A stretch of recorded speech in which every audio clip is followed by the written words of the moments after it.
નમસ્કાર, આપનું હાર્દિક સ્વાગત છે આપણી ચેનલ નિયરલી ઝીરો ફિઝિક્સ ની અંદર. આજે આપણે મોસ્ટ ઇમ્પોર્ટન્ટ સમ ભણવાના છે. ઉદાહરણ 2.4. આ 4 માર્કની કેટેગરીનો દાખલો છે. બરાબર? અને બીજી વસ્તુ, જો તમે આગળનો લેક્ચર ના જોયો હોય તો જોઈ લેવો, કારણ કે એમાં જે કોન્સેપ્ટ આવતો હતો એ જ કોન્સેપ્ટનો ઉપયોગ અહીંયા આગળ આપણે કરવાનો છે. બરાબર? તો સ્ટાર્ટ કરીએ આપણે. ઉદાહરણ 2.4. આકૃતિ ઓલરેડી તમને આપી છે. ડી બાજુ વાળો એક ચોરસ આપ્યો છે. ચોરસ નો છે એટલે એબીસીડી છે. એના શિરોબિંદુઓ ઉપર 4 વિદ્યુત ભારોને ગોઠવેલા છે. અહીંયા દેખાય છે +q, -q, +q અને -q. આ ગોઠવણી પ્રાપ્ત કરવા માટે જરૂરી કાર્ય શોધો. એટલે પહેલી વસ્તુ આપણને શોધવા કીધી છે. પહેલી વસ્તુ આપણે શોધી લઈએ, ત્યારબાદ આપણે બીજી જે વસ્તુ પૂછેલી છે એ આપણે શોધીશું. એકચ્યુઅલી કહેવા શું માંગે છે રકમ? ચોરસ તમને આપ્યું છે, બધી બાજુઓ કઈ છે તો કેટલી છે તો ડી છે. બરાબર? ચોરસ છે એટલા માટે. થાય ક્લિયર? ઓકે. હવે શું કરવાનું છે કે વારાફરતી વિદ્યુતભારને લાવવાના છે અને ચોરસના શિરોબિંદુ ઉપર મૂકવાના છે અને આપણે કાર્ય શોધવાનું છે. બરાબર? તો સ્ટાર્ટ કરીએ. આપણે એવું કરીએ કે પહેલા +q વિદ્યુતભારને શિરોબિંદુ એ ઉપર લાવીએ. ત્યારે કોઈ પણ વિદ્યુતભાર અંદર નથી, અહીંયા હાજર નથી. જ્યારે q વિદ્યુતભારને બિંદુ એ પર લાવવામાં આવે છે તો ગોઠવણી કરવાની છે. રકમમાં એવું કીધું છે કે ગોઠવણી કરવાની છે. બરાબર ને? વારાફરતી વિદ્યુતભારને લાવવાના છે અને 4 વિદ્યુતભારને ગોઠવવાના છે અને ત્યારે કરવું પડતું કાર્ય તમારે ફાઇન્ડ કરવાનું છે. In short. ઓકે? ચાલો. પહેલા +q વિદ્યુતભારને શિરોબિંદુ એ ઉપર હું લાવું છું. ત્યારે કરવું પડતું કાર્ય કેટલું? તો 0. કેમ કે કોઈ પણ પ્રકારનું વિદ્યુત ક્ષેત્ર અહીંયા હાજર નથી. કેમ કે કોઈ પણ વિદ્યુતભાર છે જ નથી. થાય ક્લિયર? ઓકે. આગળ વધીએ. પછી -q વિદ્યુતભારને લાવું છું. -q ની વિદ્યુતભારને જ્યારે લાવું છું ત્યારે કરવું પડતું કાર્ય કેટલું? આને જ્યારે લાવો છો તે પહેલા તમારો આ +q શિરોબિંદુ એ ઉપર ગોઠવાઈ ગયેલું છે. તમે ત્યારબાદ -q ને શિરોબિંદુ બી ઉપર લાવો છો. એટલે તમારે કંઈક કાર્ય કરવું પડે, કેમ કે આનું કંઈક વિદ્યુત ક્ષેત્ર હશે. તો કેટલું કાર્ય કરવું પડે? તો વિદ્યુતભાર કેટલો? -q. થાય ક્લિયર? અને કોનું વિદ્યુત સ્થિતિમાન લખવાનું તમારે? તો જેનું વિદ્યુત ક્ષેત્ર ઉત્પન્ન થતું હોય તેનું. એટલે +q એટલે કે આપણો અહીંયા આગળ લખીશું આપણે VA. થાય ક્લિયર? આ રીતનું છે. ચાલો. પછી લાવવાનો છે મારે શિરોબિંદુ C ઉપર +q વિદ્યુતભારને. ત્યારે કરવું પડતું કાર્ય W3 બરાબર. હવે ઓલરેડી 2 વિદ્યુતભાર તો આવી ગયા છે પહેલેથી. એટલે બંનેનું શું લાગશે? તો વિદ્યુત સ્થિતિમાન લાગશે અહીંયા. એટલે બંનેનું વિદ્યુત ક્ષેત્ર લાગશે. એટલે બંનેનું આપણે વિદ્યુત સ્થિતિમાનની કેલ્ક્યુલેશન આપણે કરવાની રહેશે. એટલે કોને લાવો છો? તો +q ને તમે લાવો છો. બરાબર? વિદ્યુત સ્થિતિમાન તમારા કોના લખવાના છે? તો અહીંયા આગળના લખવાના છે. એટલે VA + VB. થાય ક્લિયર? ઓકે. પછી લાવવાનું છે મારે શિરોબિંદુ D ઉપર -q વિદ્યુતભારને. ત્યારે 3 વિદ્યુતભારો કેવા આવી ગયેલા છે. એટલે ત્રણનું વિદ્યુત ક્ષેત્રની વિરુદ્ધમાં મારે કંઈક કાર્ય કરવું પડે. એટલે W4 બરાબર કોને લાવું છું? -q ને હું લાવું છું. અને કોનું વિદ્યુત સ્થિતિમાન? તો જેનું વિદ્યુત ક્ષેત્ર ઉત્પન્ન થતું હોય તે. એટલે કોણ છે? તો VA છે. બીજું કોણ છે? તો VB છે. બીજું કોણ છે? તો VC છે. તો આ તમને સરવાળો કરવાનો છે. બસ હવે આ બધી વેલ્યુ તમારે કેલ્ક્યુલેટ કરી દેવાની છે અને બધાનો તમારે શું કરવાનો છે? સરવાળો કરવાનો છે. એટલે તમને કુલ કાર્ય મળી જશે. Is clear? ઓકે. હવે આપણે જોઈએ ડિટેલમાં કેવી રીતે કરવાનું છે. આગળ વધીએ. આ રીતની આકૃતિ તો આપણે સમજી લીધી છે કે આકૃતિમાં કઈ રીતે કયા પ્રકારનું આપણે કાર્ય કરવાનું છે. ઓકે. હવે આપણને જરૂર જે પડશે ને આ વિકર્ણની જરૂર પડશે. આપણને આ જે અંતર છે ને એ અંતરની આપણને જરૂર પડશે. હવે આપણને ખબર છે આ ડી છે, આ પણ ડી છે. તો પાયથાગોરસના પ્રમેય અનુસાર આ તો 90 હશે ચોરસ એટલે. પાયથાગોરસના પ્રમેય અનુસાર આનો જવાબ કેટલો આવશે? તો √2d આવશે તમારો. બરાબર? પાયથાગોરસના પ્રમેયનો ઉપયોગ કરશો એટલે વિકર્ણ તમને કેટલો મળશે? √2d. આ બી કેટલું છે? √2d. ઓકે? કે d નો વર્ગ વત્તા d નો વર્ગ એટલે 2d નો વર્ગ થશે અને અહીંયા આગળ તમારે ac નો વર્ગ હશે. વર્ગ દૂર કરશો એટલે √2d તમારો જવાબ આવશે. થાય ક્લિયર? બાજુ આપણને ખબર છે AB કેટલા છે? તો d છે. BCB કેટલા છે? તો d છે. CDB કેટલા છે? તો d. AD પણ આપણને ખબર છે d છે. વિકર્ણ બી આપણને હવે ખબર પડી ગયા છે. સમજ પડે છે? એટલે આ રીતનું આપણું પહેલું થઈ ગયું છે કામ. ઓકે. લખવાનું કઈ રીતના છે એ આપણે જોઈએ. ધારો કે ચોરસ ABCD ની બાજુઓ પર મેં તમને કીધું એ પ્રમાણે AB BC બરાબર C બરાબર CD બરાબર AD બરાબર કેટલા? તો D. અને વિકર્ણો AC બરાબર BD બરાબર કેટલા? √2D. કઈ રીતના આવે છે તો આ રીતનું બાજુમાં દર્શાવ્યું છે, આ રીતનું છે. ઓકે, પાયથાગોરસના પ્રમેયનો ઉપયોગ કરવાનો છે. હવે પહેલું જે Q1 વિદ્યુત આપણે સોરી શિરોબિંદુ A ઉપર પ્લસ Q વિદ્યુત ભારને લાવીએ છે ને, તો એના માટે વાક્ય લખવાનું ચોરસ પર કોઈ પણ પ્રકારનો વિદ્યુત ભાર ન હોય ત્યારે પ્લસ Q વિદ્યુત ભારને બિંદુ A પર લાવવા માટે કરવું પડતું કાર્ય. કોઈ પણ વિદ્યુત ભાર નહીં હાજર હોય ત્યારે આપણે પ્લસ Q ને A પર લાવીએ છીએ, એટલે કાર્ય કેવું થાય તો પહેલાનું 0 થશે. ઓકે, આને કહીશું સમીકરણ નંબર 1. હવે માઇનસ Q ને આપણે લાવીએ છીએ બિંદુ B ઉપર, ત્યારે ઓલરેડી બિંદુ A ઉપર minus Q sorry plus Q વિદ્યુત ભાર હાજર છે જ. સમજ પડે? એટલે કરવું પડતું કાર્ય કેટલું, તો કોને લાવો છો તો માઇનસ Q ને લાવો છો. સમજ પડે છે? અને પ્લસ Q નું જે બી વિદ્યુત ક્ષેત્ર હશે એનું વિદ્યુત સ્થિતિમાન જો આપણે લખીએ તો એ કેટલું થશે V, આપણે એ શિરોબિંદુ પર છે એટલે VA કહીશું એને, બરાબર. એટલે માઇનસ Q VA બરાબર શું લખાય તો K, પછી વિદ્યુત ભાર કેટલો પ્લસ Q. ચાલો પછી અંતર Q1 અને Q2 વચ્ચેનું અંતર કેટલું છે એ જોઈ લેવાનું. Q1 અને Q2 વચ્ચે સોરી પ્લસ Q અને માઇનસ Q વચ્ચેનું અંતર કેટલું છે એ જોઈ લેવાનું. એ કેટલું છે D છે, એટલે છેદમાં શું આવશે તમારો D. થાય ક્લિયર? એટલે જવાબ શું આવે તો માઇનસ K પછી QQ એટલે Q² છેદમાં કેટલા તો D. સમીકરણ નંબર 2. થાય ક્લિયર? ચાલો પ્લસ Q વિદ્યુત ભારને બિંદુ C પર લાવવા માટે કરવું પડતું કાર્ય કોને લાવીએ છીએ પ્લસ Q ને લાવીએ છીએ, ત્યારે બે વિદ્યુત ભારો ઓલરેડી પહોંચી ગયેલા છે. A પર પહોંચી ગયેલું છે અને B પર પહોંચી ગયેલો છે, એટલે બંનેના વિદ્યુત સ્થિતિમાન આપણે લખી દેવાનો છે. ઓકે, ચાલો પ્લસ Q m ના m. VA બરાબર કેટલા લખાય તો K, પછી VA પર A પરનો વિદ્યુત ભાર કેટલો છે તો પ્લસ Q છે. ઓકે, અંતર કેટલું તો આપણે C બિંદુ થી A બિંદુ સુધીનું અંતર કેટલું એ જોઈ લઈએ પહેલા તો.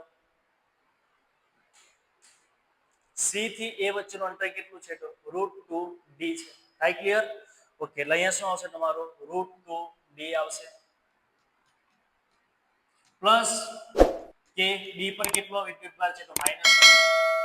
પછી જોવાનું કોનાથી કોનાનું અંતર, તો C થી કયું સુધીનું અંતર જોવાનું B સુધીનું, તો C થી B સુધીનું અંતર તમારું હશે D. ઓકે, એટલે K અંદર લે Q² √2D plus minus minus K Q²D. સમીકરણ નંબર 3. થાય ક્લિયર? ચાલો હવે માઇનસ Q વિદ્યુત ભારને બિંદુ D ઉપર આપણે ગોઠવીએ ત્યારે કરવું પડતું કાર્ય કોને ગોઠવીએ માઇનસ Q ને, ત્યારે ઓલરેડી 3 પહોંચી ગયેલા છે એટલે 3 નો વિદ્યુત સ્થિતિમાન આપણે લખી દઈએ. ચાલો માઇનસ Q m ના m. VA બરાબર શું લખાય તો K, પછી એનો વિદ્યુત ભાર કેટલો છે તો પ્લસ Q છે. અંતર ક્યાંથી ક્યાં લેવાનું તો A થી D સુધીનું અંતર લેવાનું. તો A થી D સુધીનું અંતર કેટલું છે આકૃતિમાં જોઈ લેવાનું.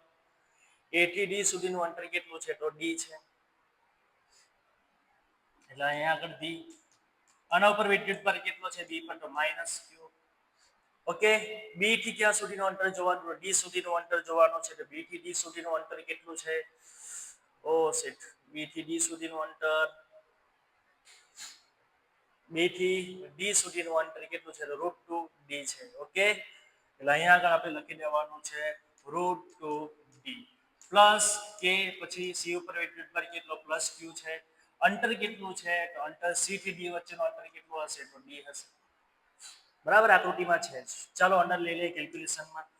માઇનસ K Q² છેદમાં D, પછી plus minus minus sorry plus minus minus ના માઇનસ એટલે શું થશે પ્લસ K Q² છેદમાં √2D, માઇનસ છે એટલે માઇનસ K Q² છેદમાં D.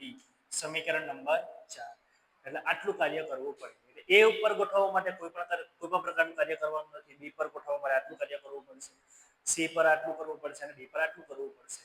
તો કુલ કાર્ય કેટલું થાય તો બધાનો શું કરવાનો હવે આપણે સરવાળો. ચાલો બધાનો આપણે સરવાળો કરીએ ફટાફટ. ગોઠવવા માટે ચોરસના શિરોબિંદુ પર વિદ્યુત ભારને લાવવા માટે કરવું પડતું કુલ કાર્ય W બરાબર બધાનો સરવાળો.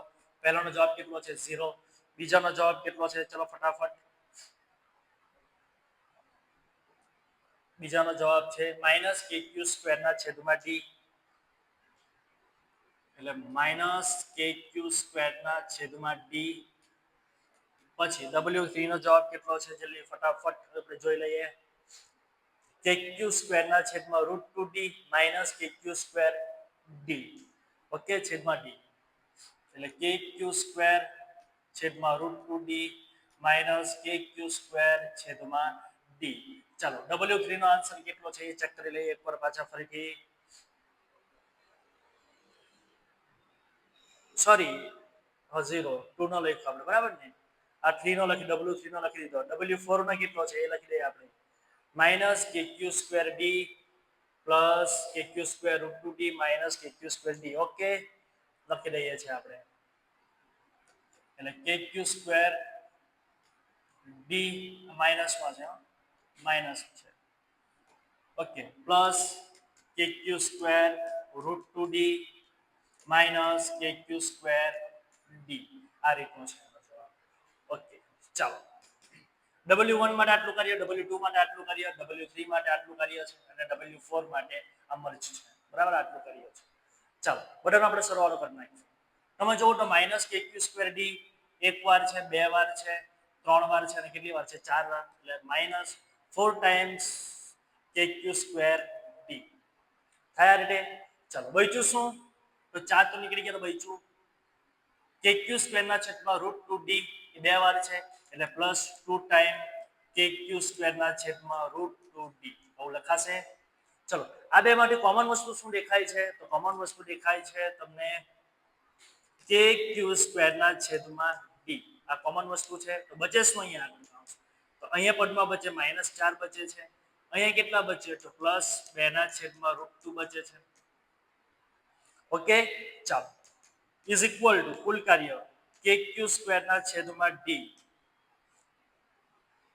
હવે અહીંયા આગળ જોજો -4 એમના એમ આને લખવું હોય બેને તો √2 ગુણ્યા √2 લખાય છેદમાં કેટલા છે √2 કેન્સલ એટલે જવાબ શું આવ્યો તમારો w બરાબર માઈનસ તો બહાર લઈ લઈએ બરાબર બહાર લઈ લેશો એટલે -kq² ના છેદમાં d માઈનસ નું શું થાય પ્લસ ને પ્લસ નું શું થાય માઈનસ √2 આ તમારો ફાઇનલ જવાબ રહેશે ઓકે એટલે આટલું કાર્ય તમારે કરવું પડે આ મેથેમેટિકલ સ્ટેપ છે એકવાર જોઈ લેવાય એટલે તમને આવડી જશે ઓકે પ્રશ્ન બી માં શું કીધું છે તમને તો પ્રશ્ન બી માં એવું કીધું છે ચોરસના કેન્દ્ર ઉપર ચોરસનું કેન્દ્ર તમને ઈ આપ્યું છે આકૃતિમાં આપેલું છે એના ઉપર Q0 વિદ્યુતભારને લાવવા માટે કરવું પડતું કાર્ય શોધવા જેવું છે એટલે અહીંયા આગળ આપણે લાવીને મૂકવાનો છે Q0 વિદ્યુતભાર તો કરવું પડતું કાર્ય કેટલું એ ફાઇન્ડ કરવાનું છે હવે તમે જો E થી અહીંયા સુધીનું અંતર E થી અહીંયા સુધીનું અંતર અહીંયા સુધીનું અંતર અહીંયા સુધીનું અંતર કેવું હોય સરખું હોય હવે આખું અંતર ઓલરેડી આપણને ખબર છે કેટલું છે √2d છે એનો તો આ અડધો થાય સમજ પડે એટલે આટલું અંતર આપણને કેટલું કરે આનું અડધું એટલે કેટલું તો d/√2 મળશે સમજ પડે છે એટલે આ રીતનું છે એના માટે મેં લખેલું છે કે E બિંદુ એ ચોરસનું કેન્દ્ર છે એટલે શિરોબિંદુઓથી અંતર કેવા છે સમાન આપણે અંતર કેવા છે સમાન ભાગ્યા 2 કરો એટલે d/√2 આવશે ચાલો હવે E પાસે વિદ્યુત સ્થિતિમાન કેટલું હું કેલ્ક્યુલેટ કરી નાખું આ બધાનું લાગશે વિદ્યુત સ્થિતિમાન ઓકે એટલે VA VB VC અને VD બરાબર K + Q પછી અંતર કેટલું અંતર બધાનું સમાન છે આ A માટે લખ્યું છે આ B માટે આ C માટે આ D માટે બધા શિરોબિંદુઓ માટે લખી દીધું છે હવે આમાં જો બે પ્લસ છે ને બે કેવા છે તો માઈનસ છે તો જવાબ તમારો કેવો આવશે વિદ્યુત સ્થિતિમાનનો 0 આવશે હવે Q0 વિદ્યુતભારને તમે અહીંયા આગળ લાવો તો કરવું પડતું કાર્ય W બરાબર Q0 * VE થાય વિદ્યુતભારને લાવો કે અને વિદ્યુત સ્થિતિમાન કેટલું છે એ હવે અહીંયા આગળ વિદ્યુત સ્થિતિમાન કેવું 0 એટલે કરવું પડતું કાર્ય તમારું કેવું થઈ જશે 0 હાઈ ક્લિયર એટલે ચોરસના શિરોબિંદુઓ પર આ રીતે જ્યારે ગોઠવવામાં આવેલા હોય ને મધ્ય કે એના ચોરસનું કેન્દ્ર ઉપર કોઈ વિદ્યુતભારને મૂકવામાં આવે તો એને લાવવા માટે કરવું પડતું કાર્ય કેટલું હોય શૂન્ય જ હોય છે આવું આપણને તારણ મળે છે ક્લિયર થાય છે એટલે આ આપણા માટે MCQ પણ છે જ્યારે આ રીતનું કોઈ કન્ડિશન હોય અને ચોરસના કેન્દ્રો ઉપર કોઈ વિદ્યુતભારને લાવવાનું હોય ત્યારે આપણે જવાબ કેટલો મળશે આપણને તો શૂન્ય મળશે આઈ હોપ તમને આ દાખલાની અંદર ખબર પડી હશે ના ખબર પડી હોય તો ફરીથી એકવાર જુઓ મળીશું બીજા લેક્ચરની અંદર ધન્યવાદ